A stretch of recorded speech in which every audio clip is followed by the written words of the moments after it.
Hello students, कैसे हैं आप सब लोग। अब देखिए इस बीएससी पार्ट सेकंड की फ़िज़िकल केमिस्ट्री के लिए हम एक्टिविटी और एक्टिविटी कोफिशिएंट को डिस्कस कर रहे हैं। It's a very important topic of electrochemistry कि सक्रियता एवं सक्रियता गुणांक। अगर इसको हिंदी में अगर अपन कहेंगे तो उसको क्या बोलेंगे अपन, सक्रियता एवं सक्रियता गुणांक। अब देखिए सबसे पहली बात है कि सक्रियता, व्हाट इज अ सक्रियता, एक्टिविटी किसे कहते हैं। देखिए एक्चुअली एक्टिविटी एक तरीके की सांद्रता ही है। एक्चुअली एक्टिविटी क्या है, एक तरीके की सांद्रता ही है। बट सांद्रता और सक्रियता में थोड़ा सा डिफरेंस होता है। सक्रियता is a actual concentration. Actual concentration का मतलब क्या है कि मान लीजिए कोई भी एक, जैसे मान लीजिए मैंने एक सॉल्यूशन लिया है, इसके अंदर ये आपका विलायक है, ये विलायक है, इसके अंदर जो विलय जाएगा, अब एक तो क्या है कि विलय की मैंने 1 चम्मच भर करके डाल दिया या कितना ग्राम डाल दिया, वो जब घुल जाएगा इसके अंदर तो उस विलयन के अंदर जो उस विलय की जो मात्रा होगी उससे हम क्या निकाल सकते हैं, सांद्रता निकाल सकते हैं। बट सक्रियता में क्या डिफरेंस है कि उस विलय के कितनी मात्रा, कुल मात्रा नहीं, कुल मात्रा विलय की तो सांद्रता को प्रदर्शित करेगी, इसके अंदर कुल मात्रा कितनी है उस विलय की, उसको हम क्या बोलते हैं, कुल मात्रा।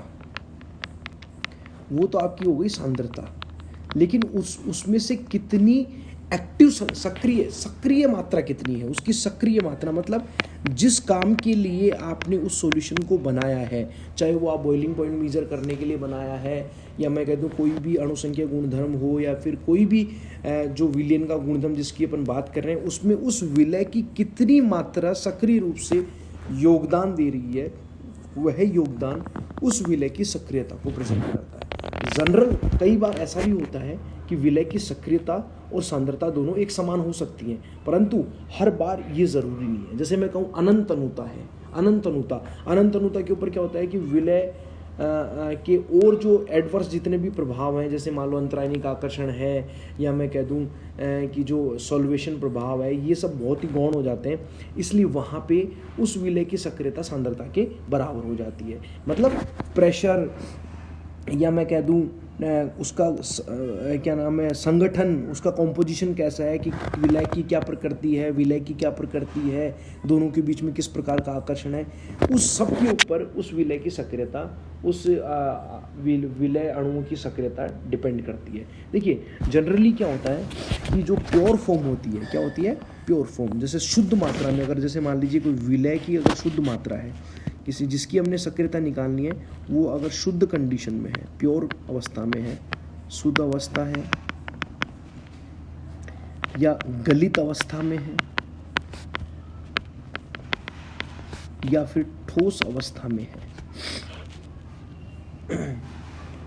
तो उसकी एक्टिविटी को, सक्रियता को यूनिटी से प्रेजेंट किया जाता है, इकाई से प्रेजेंट किया जाता है, जीरो कभी नहीं मानी जाती। देखिए अगर वो विलियन में है तो फिर वो शुद्ध नहीं हुआ ना, उसमें कुछ मात्रा विलय की भी है, कुछ मात्रा विलय की भी है, तो उस वक्त उसकी सक्रियता चेंज होगी, वो उससे सांद्रता से कम भी हो सकती है, उसके बराबर भी हो सकती है। परंतु यदि मान लीजिए एक बीकर के अंदर केवल और केवल विलय ही है, शुद्ध अवस्था में है, या वो मतलब कि ठोस अवस्था में है, तो फिर उसकी सक्रियता को कितना माना जाता है, 1 माना जाता है। क्लियर है सब लोग को। अब देखिए ये क्या है, अब सक्रियता को मैं शुरू कर रहा हूँ, ध्यान देना, ये हमेशा कंफ्यूज करता है, इसका डेरिवेशन हमेशा आपको टिपिकल लगता है, लेकिन आप ध्यान से समझेंगे तो उसमें कहीं कोई दिक्कत नहीं है। किसी भी विलय अणु की सक्रियता जो है उसकी सांद्रता के समानुपाती होती है। एम यहाँ पे मैं मोलरिटी से या मोलरिटी से प्रेजेंट कर रहा हूँ। एम मतलब सांद्रता, सांद्रता का पता है, मोलरता भी सांद्रता होती है, मोललता भी सांद्रता होती है, ये उसके डायरेक्टली समानुपाती, मतलब कहने का मतलब बराबर नहीं है, इक्वल नहीं बनाया मैंने, ए बराबर एम नहीं है, ए एम के समानुपाती होती है, मतलब एम बढ़ेगा तो ए भी बढ़ेगी, एम घटेगा तो ए भी घटेगा। और जब इस समानुपाती के निशान को हटाते हैं तो एक कांस्टेंट आता है जिसको अपन गामा बोलते हैं। यहाँ पे ए है सक्रियता, एम है सांद्रता, कोई भी मोलरता नॉर्मलता, और गामा है सक्रियता स्थिरांक, सक्रियता स्थिरांक। इस तरीके से इसको अपन बोल सकते हैं। ये मोलरिटी है, एम सांद्रता का मतलब सांद्रता मोल भिन्न मोलरता, मोललता, नॉर्मलता, ये सब सांद्रता की इकाइयाँ होती हैं उस हिसाब से। अब देखिए, अगर मैं कहूँ कि अगर सक्रियता स्थिरांक की वैल्यू 1 हो, तब जा कर के ए बराबर क्या हो जाएगा, एम। अब जा कर के ए एम के बराबर होगा अगर किसी भी विलय के अणु या किसी भी प्रजाति के जो अणु हैं उनके लिए सक्रियता स्थिरांक का मान 1 होगा, तो फिर उसकी सक्रियता और उसकी सांद्रता एक दूसरे के बराबर होगी। तो जब तक गामा का मान 1 नहीं होगा तब तक उसकी सक्रियता सांद्रता के बराबर नहीं होगी। हाँ, अगर सांद्रता बढ़ेगी तो सक्रियता बढ़ेगी, वो समानुपाती का निशान होता है, उसके बीच में सिंबल होता है। तो इसलिए अपन ये कह सकते हैं इस तरीके से। अब देखिए, व्हाट इज एक्टिविटी को किस तरीके से परिभाषित करेंगे, उसको मैं एक एग्जांपल से आप लोगों के सामने रखूंगा। ध्यान से समझना, बहुत ही सिंपल सा एक एग्जांपल मैं ले रहा हूँ NaCl का। देखिए, ये NaCl Na+ में टूट गया और Cl- में टूट गया। अब देखिए, इसकी सक्रियता को मैं A से प्रेजेंट कर रहा हूँ, तो इसकी सक्रियता होगी A+ और इसकी हो जाएगी A-। ध्यान देना, सक्रियता कुल आयनों की एक साथ प्रदर्शित की जाती है। अगर यहाँ पे Na+ और 2Cl- बनते तो हम यहाँ पे 2A- नहीं लिखेंगे, वो कंप्लीट एक्टिविटी है। एक्टिविटी कभी डबल ट्रिपल ऐसे नहीं होती है। अभी देखो, मैं आपको एक एग्जांपल दूंगा कि जैसे मान लीजिए, इसे पहले इसको कंप्लीट करते हैं। यहाँ पे इसकी मोलरिटी कितनी M, इसकी कितनी करेंगे M+ और इसकी कितनी करेंगे M-। देखिए, थोड़ा सा आप डिफरेंस समझिए इसमें। डिफरेंस क्या है कि यहाँ पे मोलरिटी जो है, मोललता जो है, ये स्पेसिफिक वर्ड नहीं है। ये ऐसा नहीं होता कि मोललता शब्द में, क्योंकि अगर मोललता ही सारा काम सक्रियता का कर लेती तो फिर हमें सक्रियता को ईजाद करने का या सक्रियता को पढ़ने की जरूरत ही नहीं होती। लेकिन मोललता को आप ये कह सकते हैं कि ये एक थोड़ा सा सामान्य शब्द है, और एक्टिविटी क्या है, एक एडवांस वर्ड है। मतलब कुछ ऐसे फीचर्स हैं एक्टिविटी में जो आपको मोललता में नहीं मिलेंगे। जैसे मैं यहाँ पे लिखूँ M+ का मतलब धनायन की मोललता, तो यहाँ पे धनायन की मोललता और ऋणायन की मोललता में कोई डिफरेंस नहीं है। ये बताती है कि जितनी मात्रा NaCl की उतनी मात्रा Na+ की और उतनी मात्रा Cl- की है। तो यहाँ पे हम M+ को M भी लिख सकते हैं, M- को भी M लिख सकते हैं, क्योंकि ये केवल मात्रा को बताती है। ये नहीं बताती कि इसके ऊपर किसी प्रेशर का या किसी चार्ज का या किसी का कोई फर्क पड़ेगा। वो A+ में पड़ेगा, वो A- में पड़ेगा।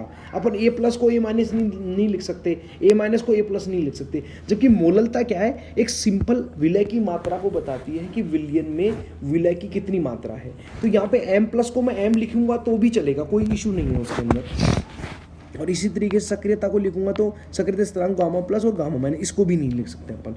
तो इस तरीके से मैं ये कह सकता हूँ कि अगर जब आप लिखेंगे A बराबर क्या लिखेंगे, Γ-m, अभी आपने पढ़ा, वैसे ही A+ को क्या लिखेंगे अपन, Γ+ और M+। अब देखिए, अब आप A+ को Γ+ तो लिखेंगे, लेकिन M+ को आप M भी लिख सकते हैं, कोई दिक्कत नहीं है इसमें। M+ लिखने में की जरूरत, क्योंकि M = सिंपल बोले तो सांद्रता है, और सांद्रता का से कोई फर्क नहीं पड़ता कि वो धनायन की है या ऋणायन की है, वो कहाँ से मिली है, NaCl से मिली है। तो जो सांद्रता NaCl की होगी वही सांद्रता Na की होगी, वही सांद्रता Cl- की होगी। इसलिए मैंने M+ को सिंपली M लिख दिया।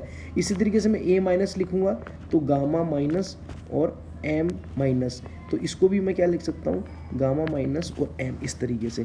अब आप देखिए, चूंकि अपन ये कहते हैं कि यहाँ पे जो A है, A को किस तरीके से लिख सकता हूँ, A बराबर A+ इंटू A-।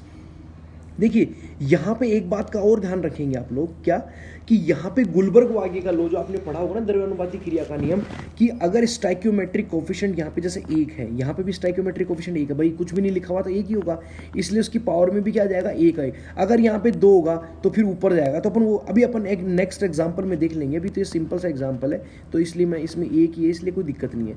अभी आपको मैं और एग्जाम्पल बताऊंगा। तो यहाँ पे A के लिए क्या लिखेंगे, A+ इंटू A-। तो अब आप जब इसकी वैल्यू लिखेंगे तो A+ कितना है, Γ+m इंटू Γ-m। समझ में आया सब लोगों को, किस तरीके से लिखा मैंने। Γ+A+ की वैल्यू क्या होती है, Γ+m+, और A- की वैल्यू Γ-m-। लेकिन चूंकि मैंने बताया ना, M+ और M- को M लिख सकते हैं अपन। यहाँ पे A जो होगा वो क्या हो जाएगा, Γ+-, दोनों को मिला के लिखेंगे तो ये क्या लिख देंगे अपन, +- स्क्वायर, 2 है ना, इसलिए दोनों को मिला के लिख दिया, और M² इस तरीके से। गामा प्लस और इंटू गामा माइनस को गामा स्क्वायर, बट नीचे प्लस माइनस लिखना पड़ेगा आपको, ठीक है भाई। इस तरीके से हम इसको लिख सकते हैं। तो ये सारी कहानी आपके सामने है, ये ए की वैल्यू यहाँ पे आ जाएगी। सांद्रता सिंपल, m किसकी सांद्रता, NaCl की सांद्रता होगी। इसमें कोई दिक्कत मेरे ख्याल से आप लोगों को नहीं आनी चाहिए। अब देखिए इसको दूसरा तरीका क्या है लिखने का, जैसे NaCl के लिए आप लिख रहे हैं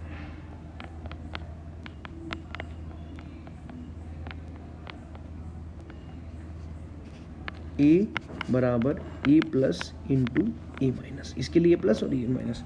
अब आप इसको लिखेंगे तो क्या लिखेंगे, A बराबर ए प्लस माइनस, जैसे अपने गामा के लिए लिखा स्क्वायर, तो यहाँ पे ए प्लस माइनस बराबर क्या हो जाएगा, रूट ए। ऐसे भी हो सकता है। समझ में आ रहा भाई सब लोगों को, कोई दिक्कत है इसमें किसी को? यहाँ पे जो ए प्लस माइनस है इसको अपन बोलेंगे मीन एक्टिविटी। क्या बोलेंगे इसको, सिंपल ए एक्टिविटी, ये क्या हो जाएगी, मीन एक्टिविटी। और ऐसे ही जो गामा प्लस माइनस आया था इसको क्या बोलेंगे अपन, मीन एक्टिविटी कोफिशिएंट। और एग्जांपल समझेंगे आपको और क्लियर हो जाएगा। ए प्लस माइनस को mean activity, gamma plus minus को मीन एक्टिविटी कोफिशिएंट। अब देखिए इसको दोबारा से देखिए एक बार कैसे, इसी एग्जांपल को मैं दोबारा बता रहा हूँ। NaCl, Na प्लस और Cl माइनस, ए को लिखूंगा A प्लस, इसके लिए A माइनस। ध्यान रखिए अभी दूसरे एग्जांपल समझा दूंगा। M की बात करूं तो ये M प्लस और M माइनस, ये डिफरेंस समझ लीजिए। एक्टिविटी स्पेशल वर्ड है, उसके A प्लस होने का अलग मीनिंग निकलेगा, A माइनस होने का अलग मीनिंग निकलेगा। जबकि M इज अ मोलैलिटी, मतलब सांद्रता, एक सिंपल वर्ड है, वो धनायन के लिए भी उतनी उसका मतलब वही निकलता है और ऋणायन के लिए भी उसका मतलब वही निकलता है। मतलब उसको सिंपल हम किससे प्रेजेंट कर सकते हैं, इसको भी हम M से प्रेजेंट कर सकते हैं और इसको भी किससे प्रेजेंट कर सकते हैं, M से। अब आप देखिए A बराबर गुलबर्ग-वागे का नियम A plus into A minus, अपन नहीं लिखते उत्पादों की सांद्रता बटे अभिकारकों की सांद्रता, तो ये उत्पाद है ना Na प्लस और Cl माइनस। Na प्लस की activity A plus, Cl minus की activity A minus. Stoichiometric coefficient दोनों की 1 1 है, इसलिए इसकी पावर भी कितनी लग रही है, 1 लग रही है। अब एक तरफ तो इसको क्या लिखना है, आप ऐसे लिख सकते हैं A बराबर A प्लस माइनस स्क्वायर, इस तरीके से लिख सकते हैं। तो अब आप देखो यहाँ पे A प्लस माइनस की वैल्यू A के रेस्पेक्ट में लिखोगे तो क्या लिखोगे आप, रूट A। तो एक तो ये मीन एक्टिविटी निकल गया, ठीक है। एक अगर मैं इसको ओपन करूँ वापस इस इक्वेशन को, यहाँ पे एक तो इक्वेशन आपकी ये बन गई, और एग्जांपल्स हम देखेंगे। एक तो इक्वेशन ये बन गई। अब नेक्स्ट देखिए आप दूसरी इक्वेशन, A बराबर A प्लस की वैल्यू लिखेंगे gamma plus M plus into, ये A प्लस का फॉर्मूला है, क्योंकि जैसे A बराबर गामा M होता है वैसे A प्लस बराबर गामा प्लस और M प्लस। A माइनस की वैल्यू जाएगी गामा माइनस और M माइनस, ठीक है। अब देखिए इसमें मैंने आपको बताया था कि आप गामा प्लस को अलग लिख दीजिए, गामा माइनस को अलग लिख दीजिए, M प्लस और M माइनस को आप M स्क्वायर लिख सकते हैं, क्योंकि M प्लस का मतलब भी M है और M माइनस का मतलब भी M माइनस को M बोल सकते हैं, because it is a simple molar concentration, जिसका इस बात से कोई फर्क नहीं पड़ता कि वो धनायन है कि ऋणायन है। अब आप इन दोनों को मिला के लिखेंगे तो A प्लस माइनस का स्क्वायर कर देंगे दोनों को मिला के, और ये हो जाएगी M स्क्वायर।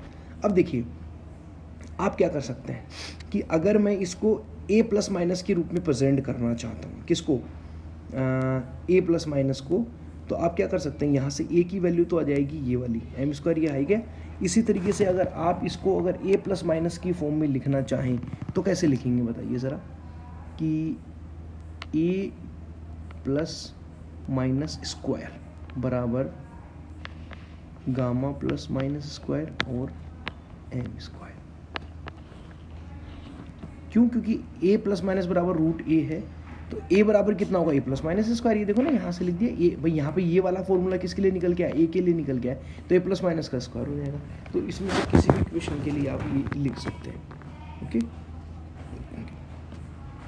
नेक्स्ट उसमें वीडियो में हम दूसरे एग्जांपल्स देखेंगे।